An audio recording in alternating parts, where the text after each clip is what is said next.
caros irmãos e irmãs aqui reunidos, pequena assembleia, mas que representa esta grande família que se espalha pelas casas, de tantos e de tantas que nos acompanham pelo Face, pelo YouTube, e que gostariam de estar aqui celebrando, mas não podem, devido à questão da pandemia. E nós estamos iniciando com esta celebração de Ramos, a semana mais importante no ano, do ponto de vista da fé. Nesta semana nós celebramos o centro, o grande mistério da nossa fé, que nós a cada celebração eucarística repetimos: paixão, morte e ressurreição. E nós percebemos de o quanto a nossa humanidade é frágil, porque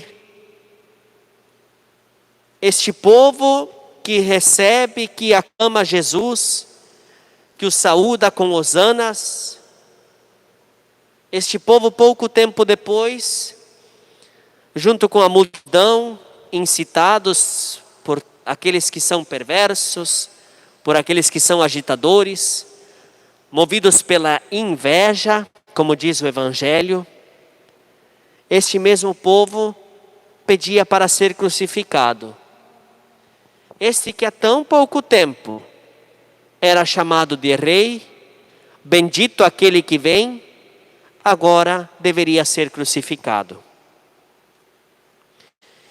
E nós estamos percebendo de que esta fragilidade humana, ela perdura. Porque hoje, junto com Jesus, há muitos e muitas sendo crucificados, morrendo por causa de um pequeno vírus. Um vírus que a gente não enxerga.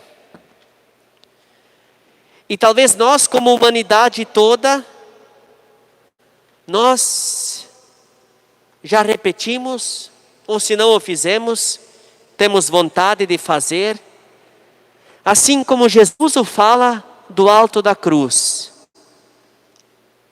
Meu Deus, por que me abandonaste? Ou talvez usando palavras mais atuais, aonde está Deus que permite que esta pandemia mate tanta gente? Por que que Deus abandonou a humanidade? E a gente percebe de que no Evangelho paira um silêncio. O Evangelho mostra um silêncio. Mas vem de um que é um pagão. Ao final do Evangelho, o reconhecimento de que era o próprio Deus que estava sendo crucificado. Um pagão, um soldado romano, ele que diz: olha, este era um filho de Deus. E nós hoje estamos celebrando 3 missas de 7º dia. Acredito que alguma delas também é sobre Covid. É por causa do Covid. E nós percebemos de que ali também estão morrendo filhos de Deus. É um Deus que sofre ao ver uma humanidade assim, que está sofrendo, padecendo. E aí nós voltamos ao começo da nossa celebração. E percebemos de que bendito aquele que vem, é o Filho de Deus, que vem trazer um reino de paz. E que se nós não vivemos a paz ainda, é porque nós não estamos vivendo o projeto dele. É porque nós como humanidade temos muito a crescer e melhorar ainda. É porque nós enfrentamos muitos adversários que parece que conspiram. Infelizmente existem aqueles que querem o mal.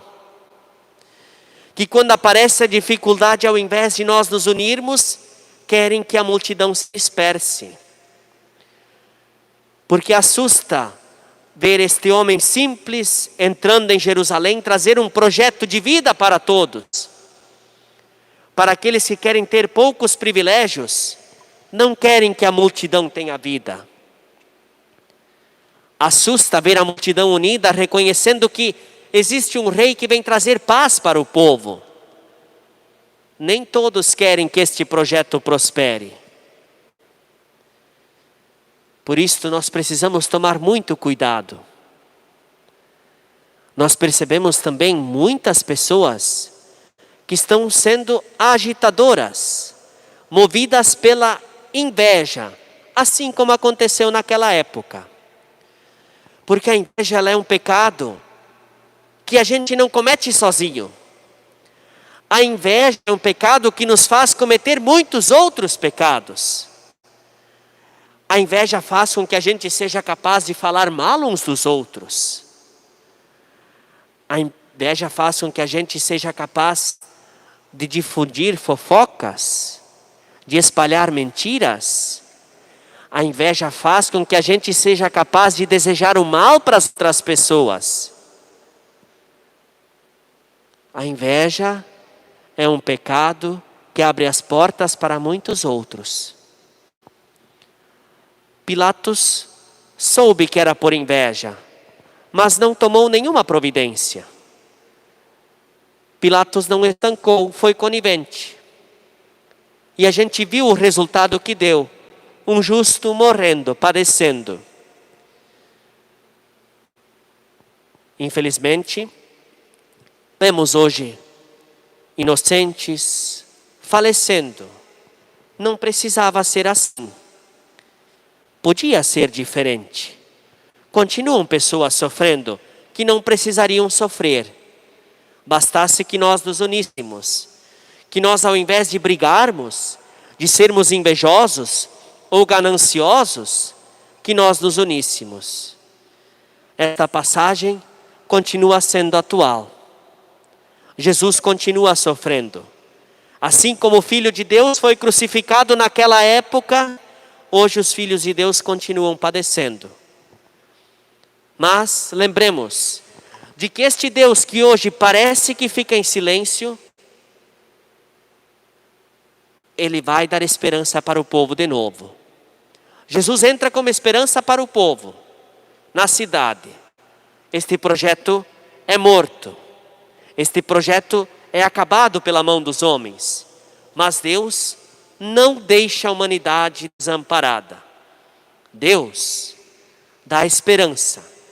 Mostra que a morte não tem a última palavra. O mal não vence sobre o bem. O bem vencerá. Por isso, caros irmãos e irmãs, é o grande convite. Vivamos esta semana com intensidade. Talvez não poderemos participar das celebrações. Talvez não podemos fazer a nossa procissão durante a semana. Assim como hoje não podemos fazer. Mas nós podemos viver com fé. E buscar esta conversão. Num instante de silêncio, olhemos também para a nossa vida, olhemos em nossa volta e percebemos, será que também nós não somos aqueles que por vezes deixam de reconhecer Jesus como Rei e achamos que o projeto que Ele instalar, que a igreja apresenta em nome dEle, é um projeto que é injusto, que é ruim? Quais são os nossos pecados por quem nós também gritamos para que este Jesus seja crucificado? Busquemos a conversão. Mas acima de tudo caminhemos com Jesus. Entrando com Ele. Sendo capazes de carregar a cruz com Ele. Estando ao lado dEle quando Ele morre. Para perceber que no final a vida vence a morte. É esta fé que nós a cada semana celebramos. É esta fé que juntos em pé vamos professar. Creio em Deus,